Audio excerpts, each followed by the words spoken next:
Hello दोस्तों, I am अनुराग। कैसे हैं आप? तो पिछले 2-3 वीडियो जो मेरे पब्लिश हुए, बहुत अच्छा रिस्पांस मिला, उसके लिए थैंक यू। और आज आप ही की जो सजेशंस आ रहे हैं, जो क्वेश्चंस आ रहे हैं, उसी के लेवल पर मैं नई चीज़ें क्रिएट कर रहा हूँ। आज जो अपन नया टॉपिक उठाने जा रहे हैं वो है there is never a loss in mutual fund. Mutual fund में कभी लॉस नहीं होगा। अब आप सुन के आश्चर्य करेंगे, सर क्या सर ऐसा वास्तव में हो सकता है? देखिए, अगर स्ट्रेटेजी बनाई जाए ना तो ऐसा कुछ नहीं कि नहीं हो सकता। अब आप ये सोचो कि सर मैं एक दुकान खोल के बैठ जाऊं, दुकान पे जाऊं नहीं, दुकान के बारे में कुछ सोचूं नहीं, फिर भी मुझे फायदा हो जाए, तो देखो ऐसी दुकान तो कोई होती ही नहीं है। अगर हो तो मुझे भी बता देना। पर आप जानते हैं ऐसी दुकान नहीं होती। ऐसी दुकान हो ही नहीं सकती कि आप उसके बारे में कुछ ना सोचें और फिर भी वो आपको खूब प्रॉफिट कमा के दे। ऐसा लाइफ में कभी नहीं होगा। तो कुछ तो सोचना पड़ेगा। लोग कई सोचते हैं कि सर म्यूचुअल फंड में सिप लगा रहे हैं हर महीने तो पैसा बढ़ना ही चाहिए। ठीक है, बढ़ेगा, बट क्या जो दिमाग लगा के कमा रहा है उतना बढ़ेगा? तो वही डिफरेंस मैं आपको बताने वाला हूं, तो उसको आप ध्यान से समझिएगा। देखिए, क्या सबसे पहले तो आपकी एक स्ट्रेटेजी होनी चाहिए। बिना स्ट्रेटेजी के आप पैसा नहीं कमा सकते। मैंने आपको दुकान का एग्जांपल दिया कि दुकान खोल के बैठने से फायदा हो जाएगा क्या? नहीं, दुकान तो कोई भी खोल लेगा। पैसा लगाया, लो जी दुकान तो खुल गई, पर प्रॉफिट थोड़ा ना कमा लेगा। स्ट्रेटेजी तो वहां भी चाहिए होगी। पर इसमें एक बात आती है, but you can't time the market. मतलब शेयर मार्केट को, म्यूचुअल फंड मार्केट को टाइम नहीं कर सकते, यानी कंट्रोल नहीं कर सकते। अगर कंट्रोल कर लेते तो भगवान के बच्चे नहीं बन जाते आप।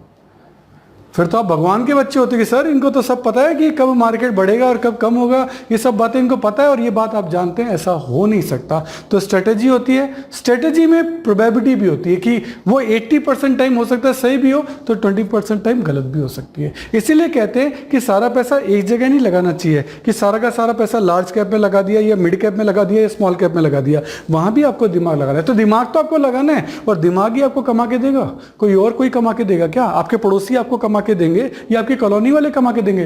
कमा के आपको आपका दिमाग ही देगा। तो दिमाग तो लगाना ही पड़ेगा, वो चाहे दुकान में लगाओ चाहे यहां लगाओ। दिमाग आपको हर जगह लगाना है। आप ये नहीं सोच सकते कोई जमीन थोड़ा है कि खरीद के बैठ गए तो प्रॉफिट ही प्रॉफिट होगा। ऐसा कुछ नहीं है। जमीन खरीद के बैठ गए, हाँ भाव अपने आप बढ़ जाएंगे, ऐसा जमीन में हो सकता है, ऐसा दुकान में नहीं हो सकता और ऐसा शेयर मार्केट में नहीं हो सकता। There should be a strategy always. और आप भगवान के बच्चे नहीं हैं कि आपका एस्टिमेशन हमेशा ही सही होगा। जब एस्टिमेशन है तो 80% सही भी होगा और 20% गलत भी होगा। कुछ जगह आप कमाएंगे भी, कुछ जगह आप खोएंगे भी। ये डिपेंड करता है आपकी स्ट्रेटेजी पे कि वो स्ट्रेटेजी क्या है। तो देखिए, मैं आपको बता रहा हूं कि म्यूचुअल फंड में 2 टाइप की स्ट्रेटेजी होती है। एक तो होता है सिप, सिस्टमेटिक इन्वेस्टमेंट प्लान, और एक आपने सुना होगा नंबर 2 लमसम, कि सर लमसम में डालें। तो कई जनों के मेरे पास क्वेश्चन है कि सर किस तरीके से डालने चाहिए, सिप में डालें या लमसम में डालें? ठीक है, क्वेश्चन का जवाब देने की कोशिश करते हैं। तो देखिए, सिप ऑटोमेटिक है। हर महीने की 1 तारीख, 5 तारीख, 10 तारीख जो भी आप डिसाइड करोगे, हर महीने आपके पैसा अपने आप जाता रहेगा। आपको नहीं सोचना, कोई स्ट्रेटेजी बनाने की जरूरत नहीं है। प्राइसेस का एवरेज होता है, प्राइसेस का एवरेज होता है, यानी आप अलग अलग प्राइसेस पे सामान खरीद रहे हैं। 1 तारीख को भी खरीद रहे हैं, 10 को भी खरीद रहे हैं, 20 को भी खरीद रहे हैं, 30 को भी खरीद रहे हैं, तो आपकी प्राइस क्या हो जाती है? एवरेज हो जाती है। और जब एवरेज हो जाती है तो फिर आप कमाएंगे भी तो एवरेज। आप कभी नंबर 1 उस कंडीशन में नहीं बन सकते। आप उस कंडीशन में कभी नंबर 1 नहीं बन सकते, क्योंकि आपने यह स्ट्रेटेजी नहीं लगाई। तो आप यहाँ नंबर 1 नहीं बन सकते। हाँ, एवरेज आपका हमेशा चलता रहेगा, उसमें आपको कोई दिक्कत नहीं है। अच्छा, ये विदाउट नॉलेज काम है। क्यों? अपने आप ही महीने का पैसा आपको उसमें जा रहा है, तो आपको नॉलेज तो कुछ लगाना नहीं है। अच्छा, ये नॉर्मली सिप की जो स्ट्रेटेजी है वो कौन अपनाते हैं? जिनके पास पहली बार टाइम नहीं है, वो अपने प्रेजेंट काम में इतने बिजी हैं कि उनके पास आधा घंटा भी नहीं है कि वो इस सिप के लिए सोच सके। तो ये कोई, मैं ये नहीं कह रहा खराब प्लान है, पर एक्चुअली कुछ कारणों से लोग सिप लगाते हैं, है ना। तो जिनके पास टाइम नहीं हो या जिनके पास कोई एडवाइजर नहीं हो, कोई बताने वाला ही नहीं है कि हाँ भाई क्या किया जाए, थोड़े से डम पीपल है, ज़्यादा सोचना नहीं चाहते, माफ़ी चाहता हूँ, ऑब्वियस है वो सोचना नहीं चाहते। हु आर नॉट एक्टिव, या जो ज़्यादा एक्टिव नहीं है, ठीक है यार कितना आ रहा है, 10% रिटर्न का बहुत है, 8% बहुत है, जो सोचना नहीं चाहते, दिमाग पे प्रेशर नहीं डालना चाहते। हु आर वेरी बिजी, जो बहुत ज़्यादा बिजी हैं। बेसिकली सिप जो है वो ऐसे ही लोग लगाते हैं और बाद में फिर उनकी शिकायत रहती है कि यार जितना प्रॉफिट कमाना था या जितना कमाना चाहिए था, मैं उतना प्रॉफिट नहीं कमा पा रहा। तो सर इसके लिए क्या चाहिए? देखिए, ऐसा है, जादू नहीं होगा। जादू नाम की दुनिया में कोई चीज नहीं होती, सब दिमाग की कलाकारी होती है। तो जादू तो कभी नहीं होगा, आपको कुछ ऐसा सोचना पड़ेगा कि आपको मंदी का फायदा उठाना आना चाहिए कि सर मार्केट में मंदी चल रही है और मंदी से पैसा कैसे कमाना है ये आपको पता होना चाहिए। जैसे जमीन के मामले में आप क्या करते हैं, जब जमीन महंगी होती है तब खरीदते हैं या सस्ती होती है तब खरीदते हैं? बताइए, कब खरीदते हैं? सर जब सस्ती होती है तब खरीदते हैं। सस्ती खरीदेंगे तभी तो ज्यादा में बेच के फायदा कमाएंगे। अगर बहुत ऊंचे के भाव पे खरीद लोगे तो फायदा कैसे कमाओगे? तो सेम बात शेयर पे ले लो। आप जमीन के टॉपिक को समझो शेयर से। अगर शेयर की टेक्निकल टर्म समझ में नहीं आ रही तो आप उसको जमीन से जोड़ दो ना, कि जमीन आप कब खरीदते हो। तो वही बात स्ट्रेटेजी आप यार शेयर के अंदर भी लगाइए। तो आपको मंदी का फायदा उठाना चाहिए। जैसे जमीन में मंदी आ जाए तो जमीनों के प्राइस कम हो जाते हैं, तभी तो आप खरीदते हो कि यार अब सही खरीदने का टाइम है, अब मैं खरीद लेता हूं, आगे जाके खूब अच्छा फायदा होगा। तो सेम यही शेयर में भी तो यही करना है। शेयर कोई जंगल का शेयर थोड़ा है, वहां भी यही स्ट्रेटेजी करनी है कि जब आपको भाव कम मिल रहे हो, आपको लगे यार ये बहुत अच्छा भाव है, ये बहुत कम भाव है, इसलिए इन्वेस्टमेंट नहीं करना कि मेरा दोस्त कर रहा है, मेरा पड़ोसी कर रहा है, मेरा रिश्तेदार कर रहा है, मैं भी आ जाता हूं। इतने भावुक मत बनो, अपने ज्ञान चक्षु खोलो, सीधी बात पर आओ।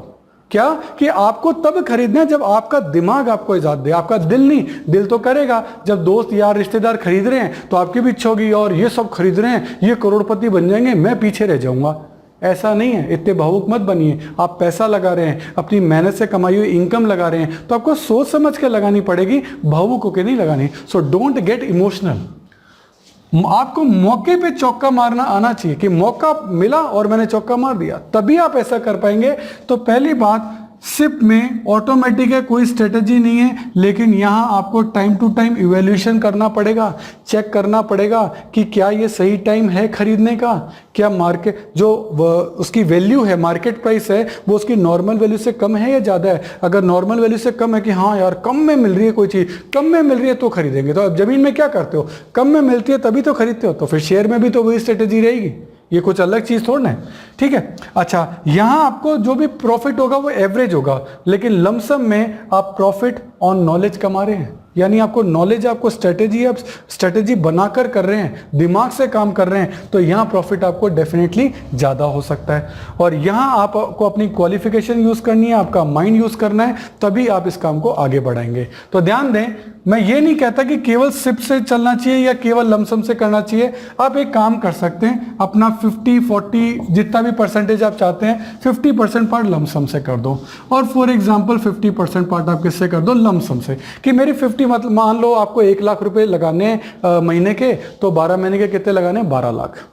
तो आपने कहा सर 12 लाख लगाने, ये बात तो तय हो गई, तो मैं 6 लाख रुपए तो लमसम में सिप में लगाऊंगा। 6 लाख रुपए मेरे सिप से जाएंगे, मतलब हर महीने 50-50 हजार, और बाकी के 6 लाख मैं लमसम में लगाऊंगा। वो मैं देखूंगा कि मैं मार्केट कैसा चल रहा है, उसके हिसाब से मैं लगाऊंगा।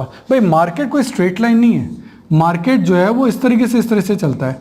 तो जब आपको लगे कि यार ये भाव आ गया या ये भाव आ गया, तब लमसम एक साथ डाल दो ना 6 लाख, तब आप लमसम एक साथ डालो 6 लाख। वो आपका माइंड और स्ट्रेटेजी पे डिपेंड करेगा। देखो एकदम सही इवैल्यूएशन तो कोई कर ही नहीं सकता, वो तो भगवान का बच्चा होगा जो ये सब कर लेगा, और हम भगवान के बच्चे नहीं, हम इंसान के बच्चे हैं। इसलिए आप ये सोचो यार मैंने यहाँ क्यों कर दिया, यहाँ करना चाहिए था, ये कोई टाइम आपको पता थोड़ा है।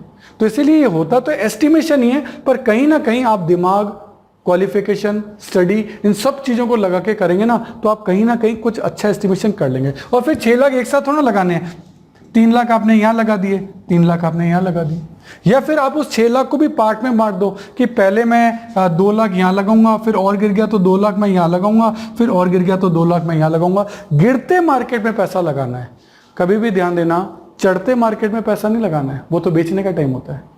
गिरते मार्केट, अच्छा गिरते मार्केट में क्या होता है, सब तो भाग रहे होते हैं, और छोड़ो इस मार्केट को, ये डूब रहा है डूब रहा है। और मैं कह रहा हूँ जो स्ट्रेटेजी वाला बंदा होता है ना, वो उस टाइम पे कहता है अब मैं खरीदूंगा। क्यों, अब चीज जो है वो सस्ते में मिलेगी, क्यों सब भाग रहे हैं इस मार्केट को, औने पौने भाव में बेच बेच के भाग रहे हैं, अब मेरा खरीदने का टाइम आया है। तो दुनिया से अलग चलना पड़ेगा।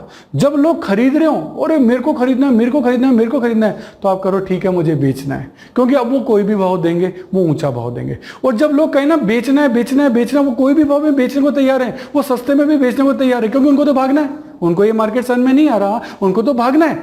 तब आप खरीदिए।